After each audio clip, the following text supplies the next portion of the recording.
Welcome or welcome back to Will Act for Change. This podcast is where we delve into the relationship between activism and advocacy in theater and film arts. I am your host, Kat Kemet, and today we are joined by actress, director, and playwright Melanie MacQueen. Melanie is an accomplished artist appearing on dozens of TV shows and films such as Buffy the Vampire Slayer, Ferris Bueller, and LA Law. She has become a fixture in Los Angeles theater scene, working as a director at Theater 40 in Beverly Hills.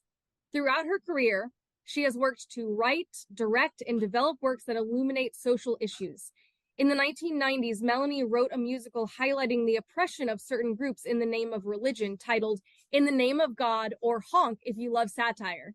The musical enjoyed an off-Broadway run after winning multiple awards across the Los Angeles and Valley area, including for Best New Musical.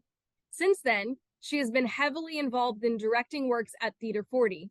I recently had the pleasure of working with her in The Revolutionists, a play starring 4 very real women from the French Revolution. The play grappled with violence and legacy, art and activism, feminism and terrorism, compatriots and chosen sisters, and how we actually do go about changing the world. Melanie directed the show with a deft hand and an understanding of the responsibility of theater to speak about true issues in the world. Thank you for coming on the show, Melanie. I'm happy to be here, Kat.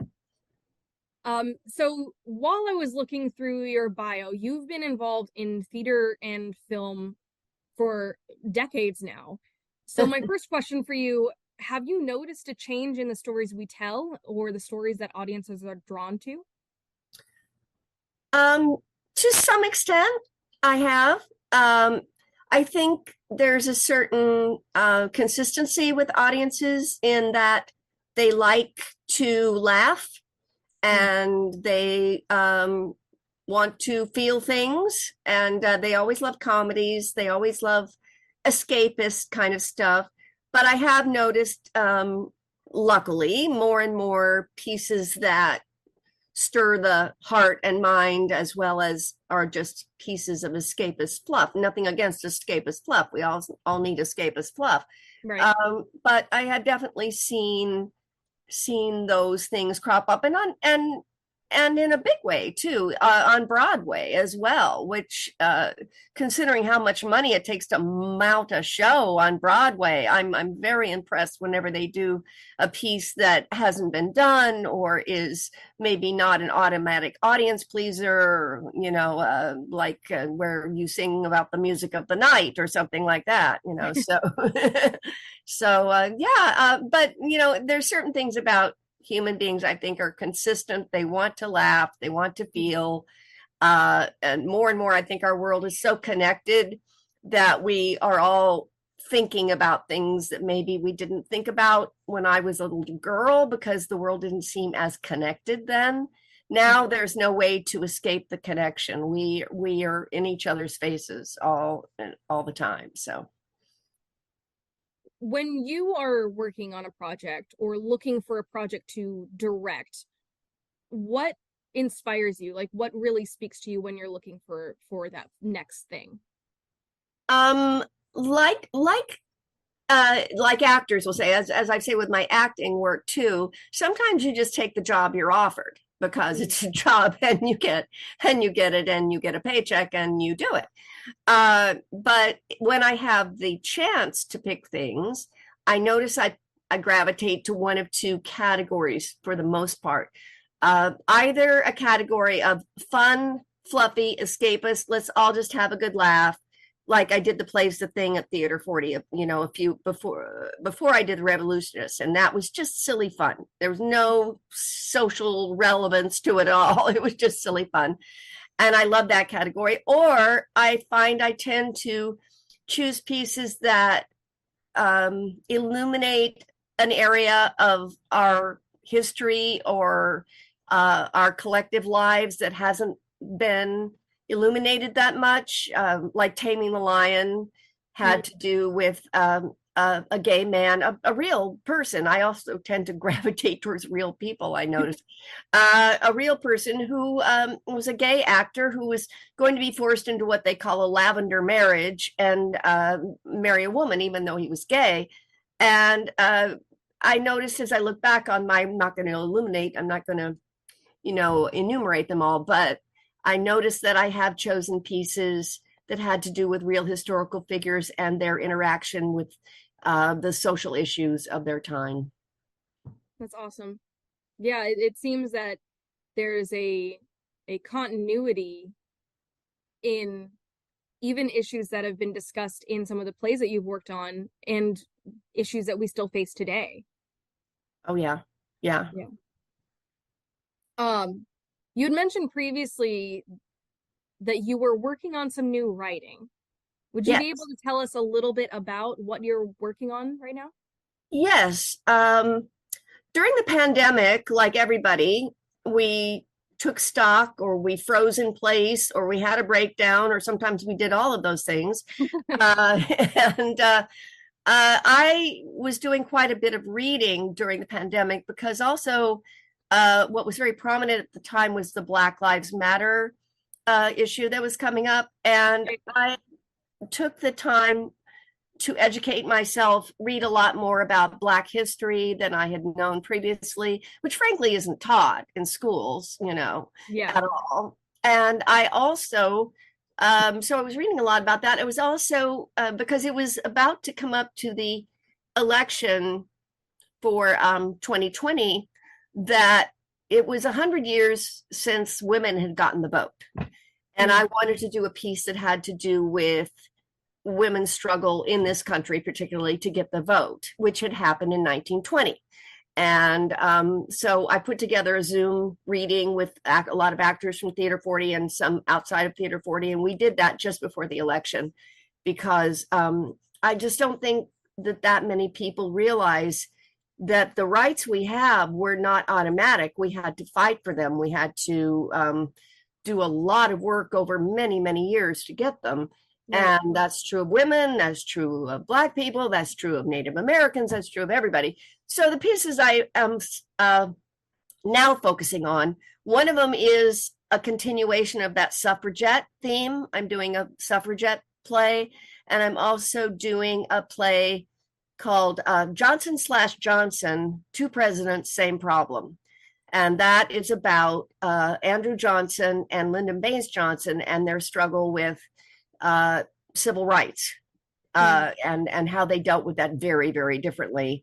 And Frederick Douglass is a character, Martin Luther King is a character, and it's funny. It sounds like it's something that you'd have to take a test to watch, but it's actually it's got a little music in it. It's it moves very quickly.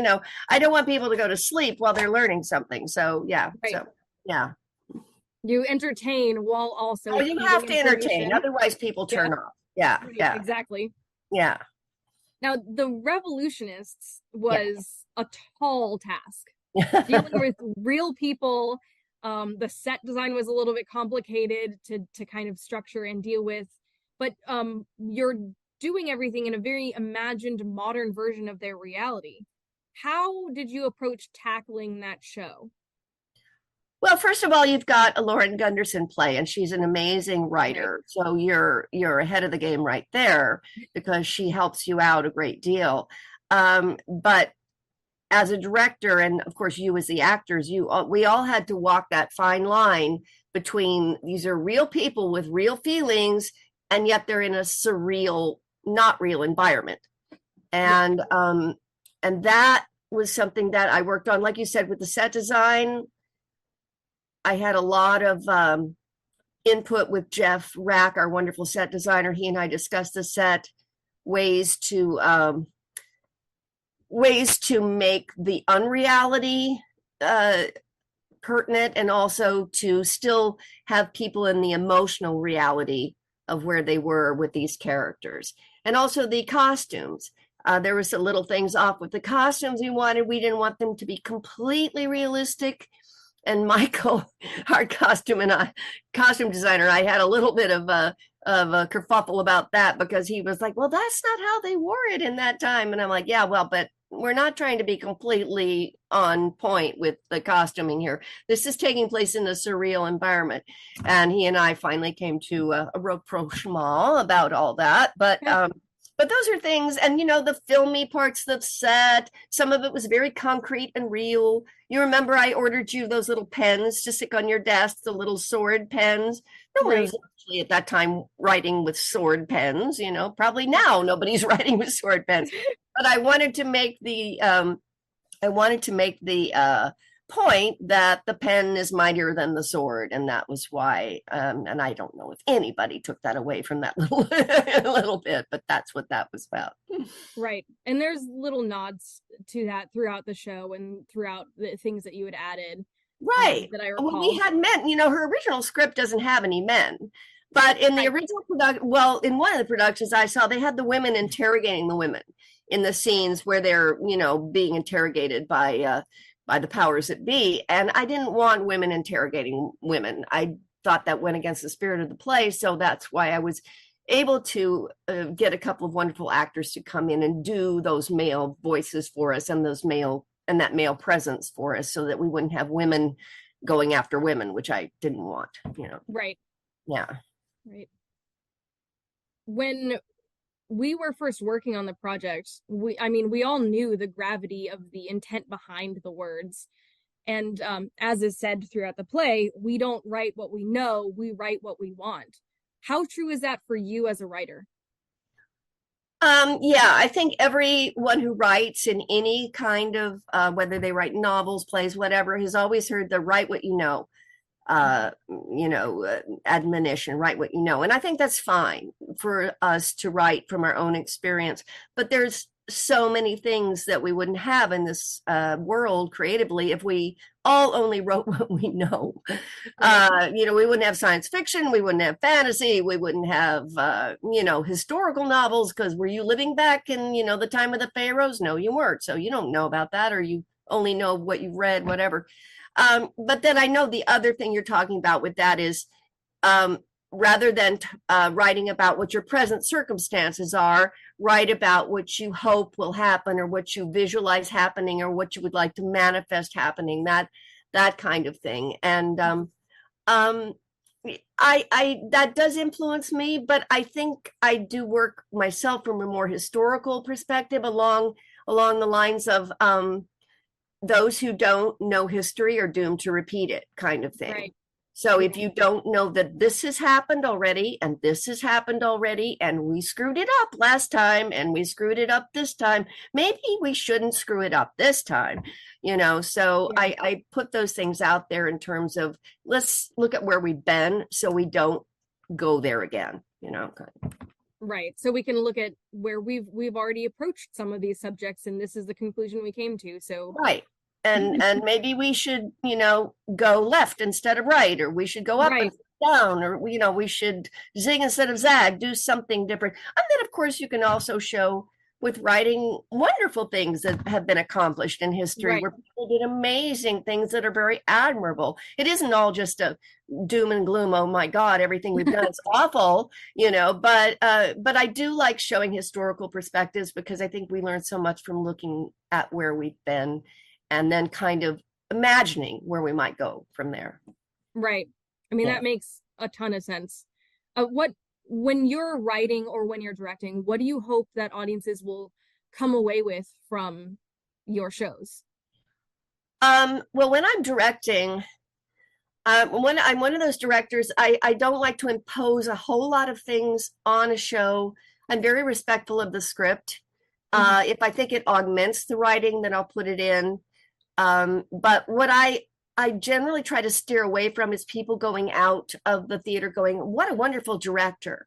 I don't really aim for that. I aim for them going, what a wonderful play, what a wonderful experience, where there's actors wonderful, what a great story. And then somewhere in there they think, oh, and the direction was good. Is fine with me too, because I don't like to put myself front and center in these things. I think if I do that, I failed. I think the only time I got a super rave for my direction was when I directed a play I didn't like.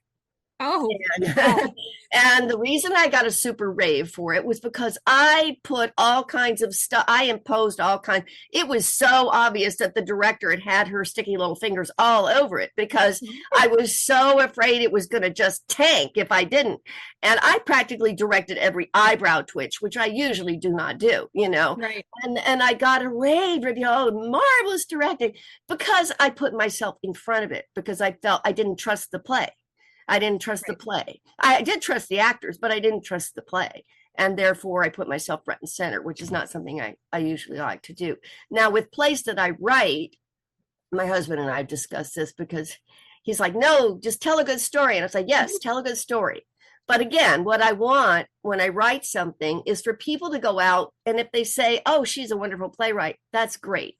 But what I really would love for them to say is start having conversations about the ideas that they discovered in the play, even arguments with each other about, you know, maybe things they hadn't even ever discussed before. If they're having fierce conversations out in the hallway after they see a play of mine and they don't even mention me, I am a happy camper.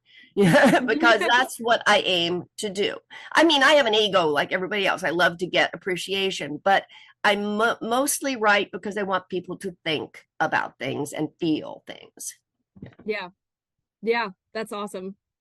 I'd also, on that note, love to talk to you about the musical that you wrote in the 90s. Mm-hmm. It enjoyed an off-Broadway run, which is huge. I mean, how did that project first start? What inspired you to begin working on that musical?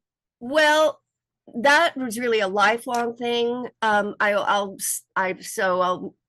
make a long story short, but all my life I'd been exposed to different religions and I'd been exposed to different I was raised Episcopalian, but I was you were too? Yeah. Okay, I was raised Episcopalian, and I was fine with the Episcopal Church. It's like kind of Catholic light, basically. Yep. And there would there be jokes that if you were raised Episcopalian, the only sin is using the wrong fork at dinner or something.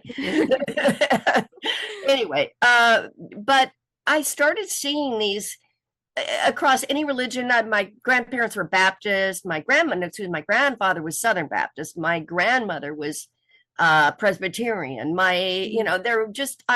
I had some Jewish friends, and I ended up, and what I was seeing beyond the spiritual level, which I did like, was that there was a whole lot of exclusion and tribalism and a whole lot of us versus them, and they're bad because they dance, or they're bad because they only got sprinkled instead of fully immersed. You know, I had a Baptist tell me I was going to hell because I'd only been sprinkled instead of fully immersed in baptism.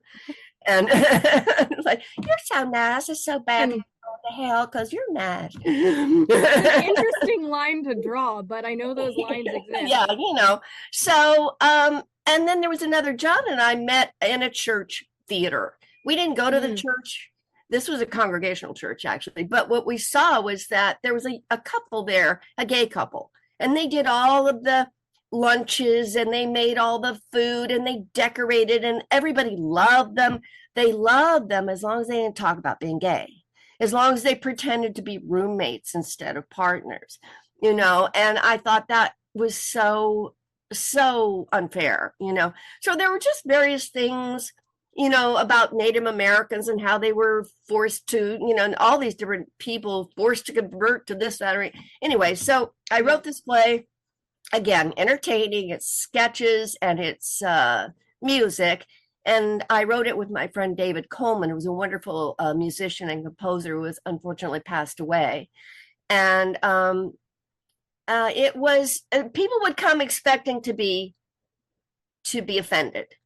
I got a lot of people there with their arms crossed, waiting to be pissed off, and they weren't.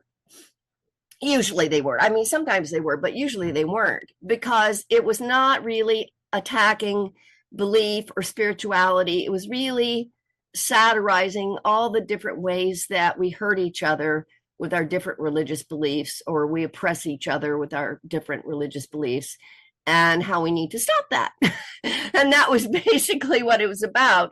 And so people ended up really liking it and laughing and enjoying it. And yeah. Do you feel the messages in that piece still hold up today? I mean, obviously I have my opinions on that. I think that we're still having the same conversations, but in your experience, is it I just as would true now? say I would say almost everything in that musical could still be done. There's one piece that I would have to either take out or update, which had to do with the Serbian Bosnian War. Uh, Oh, yeah, and of course that's not current, but I did this very vicious song. Everybody was like, "Ooh, Melanie." And I was like, "Yeah, well, this is what it was called, ethnic cleanse, which is what they were oh calling gosh. about what they were doing to the Muslims in Serbia. They were eradicating them, and they were calling it ethnic cleansing. And that I couldn't.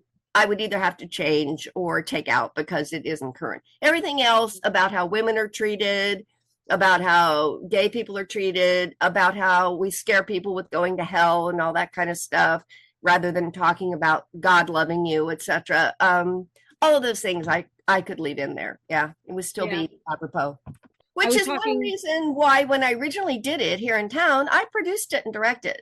No one yep, was going to touch it. It's yep. about religion. Nobody wants to touch anything about religion. Are you Oh trying yeah. to tank your theater? So I rented a theater. I did the costumes. I did the lighting. I did everything that you could possibly, except for the musical part. David took care of all that. He got together the musicians and he was our musical director and he was wonderful.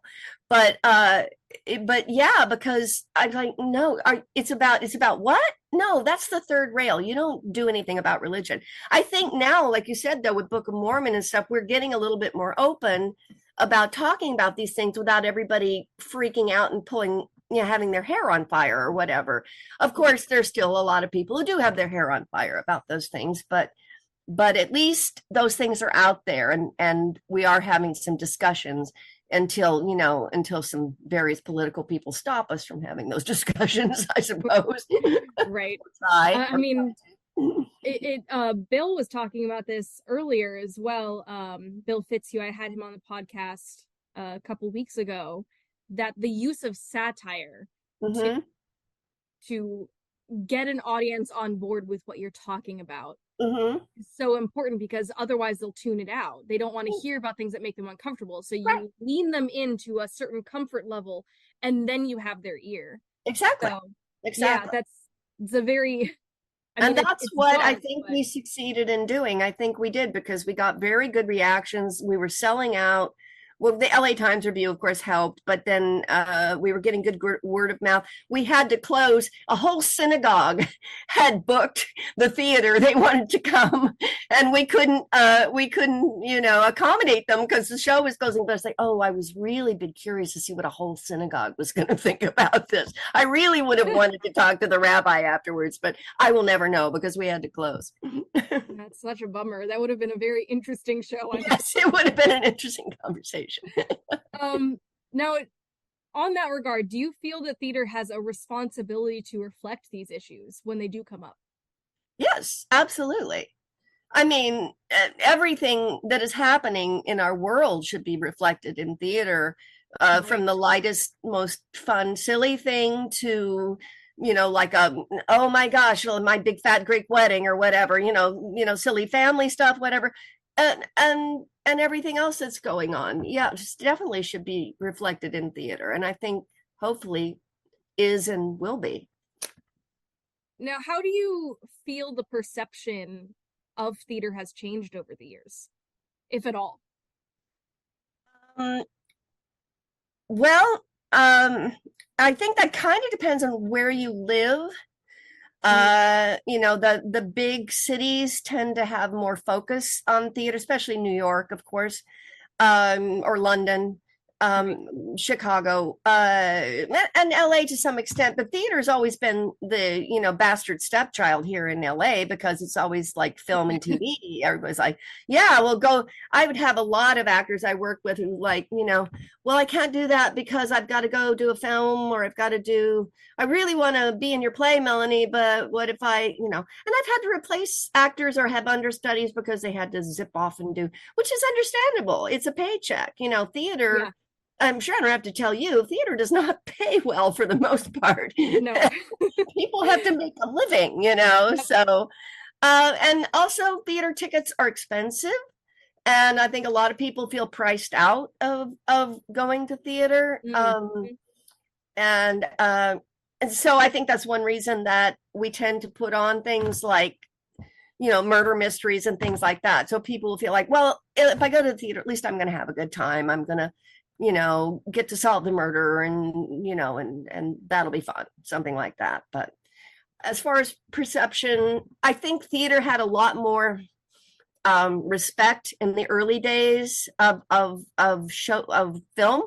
And I mean, they were always going and getting books and theater and plays and taking them and making them into movies back in the day. It was like, oh, the latest play on Broadway, let's make it into a movie, or the latest book, let's option it and make it into a movie. Now it's much less of that, where it does happen, but it's not as much where they're looking to theater for inspiration for film and TV. It's more a separate entity from theater. Yeah. Right. Now, throughout your career, seem to have touched all aspects of film and of TV and of theater. So, in your experience through voice acting, I know you worked on yes, some voice acting productions and anime shows and movies. Right. I noticed on your resume you had Kiki's Delivery Service, which is fantastic. And your experience with film, your experience with TV shows, your experience in theater, where do you think the line is between how theater and film approach social issues? Is there one? Has it changed over time? Yeah, well, I think everything has changed over time for the most part. I think that film more and more will deal with social issues and especially on the niche streaming services like HBO or Apple TV or whatever. I mean, like the morning show, for instance, I'll just pop in my head. They're dealing with Me Too issues and January 6th issues, and I mean, I don't know that that's something that, other than Norman Lear, who we just lost, the great Norman Lear, he, would try to do social issues and got away with doing social issues as comedy on TV shows, with All in the Family and Maude and things like that. But yeah, I do think that we more and more are approaching. Even TV commercials. Kat, look at TV commercials. Now they have a bunch of interracial couples. The last time I was auditioning for commercials, a Black guy and I were in the same, we were cast as husband and wife, and we were both laughing together because we knew that both of us would not be coming back. There was no way they were going to cast us as a married couple. It just wasn't going to happen. But now it happens all the time. And they have gay couples on TV and screen, in commercials, So these social acknowledgments are being made, and people are even standing up for it when conservative elements in society are saying, we don't want to see that. It's like, well, you're going to, sorry. It used to be back like in the South. They were always worried about how things were going to play in the South. When Captain Kirk kissed Uhura in Star Trek, and, a white guy kissed the black woman on Star Trek, and, the South goes nuts, and they would worry about that then. Now it's more like, okay, well, if you don't like it, you don't like it. There are plenty of people who are going to watch, and you'll just have to not watch, so. Yeah. Yeah. Do you think there is an obstacle, especially you had mentioned earlier, an obstacle of paying for tickets, because theater prices are much more than going to see even a movie, and movie ticket prices movies are more too. Yeah. Do you think that that's one of the largest obstacles with theater today, or do you think that there are other things in the sphere? Well, I think every theater, whatever their size, has to worry first and foremost, unfortunately, about financial issues. Right. about keeping the doors open, about getting the butts in seats, about what will attract an audience. And then their second thought after that is content, and what are we going to put up, and how are we going to, who are we going to get, and how are we going to craft our season, or a one show, if it's, you know, just a one show. And but financial is a big thing. A lot of theaters have closed because of, not just because of the pandemic, but, you know, but partly because of the pandemic, and struggled and continue to struggle because theater is a luxury, you know, and a lot of people, I mean, you and I love theater, and it's like, no, we breathe theater. What are you talking about? But, you know, but there are people who are like, yeah, you know, I need bread, and I need, no, I don't breathe theater. So yeah, groceries come first. The first thing, I got to pay the rent, and I got to, you know, and theater is a luxury, which I may take my wife out on for her anniversary or something, and that's going to be it for the year or something. So financial is a big issue, and how people react to things. There's a lot of criticism, a lot of, you know, online. I mean, they can sink you these days with all the criticism that you can get online, you know. Yeah. So yeah. How do you feel that that advocacy and theater and film really intertwine or relate? Well, I did used to think that theater led the way more and film would follow. Now I'm thinking it may be the other way around, or kind of the other way around. I'm seeing a lot more advocacy and pushing the envelope in film and TV than I'm mostly seeing on stage. I am seeing some great advocacy on stage too, but I'm seeing a lot, maybe because there's more options for TV and film for them to go in many different directions, many different companies, and theater just doesn't have as many venues and as many options. But right. I think they're both trying to advocate and push the envelope, and but I do think that film and TV has a little bit more of a ability to do that than theater does sometimes. Right. You know, just because of all the places they can do it, you know, and all the venues, and all how you can just sit home and watch it on your screen, and you don't have to go anywhere, you know, that kind of thing. Exactly. It's more accessible. It's more accessible. Yeah. Yeah. Awesome. Well, that's a great place to end it. That's all the questions that I have for you Okay. today. I hope you enjoyed being on the podcast, and as soon as it's up, I will send you the link. Oh, sure. Absolutely. I always enjoy talking about the arts, and I enjoy talking with you, Kat. So I hope that everything's going well for you, and let me know anything you're doing. Obviously, last time I saw you, you were massively pregnant with the child of the Lord. So oh yeah, in that show that I did for Bill. Yep. So weekend only for me. Talk about taking a shot there. Okay. Talk about dangerous territory. Okay.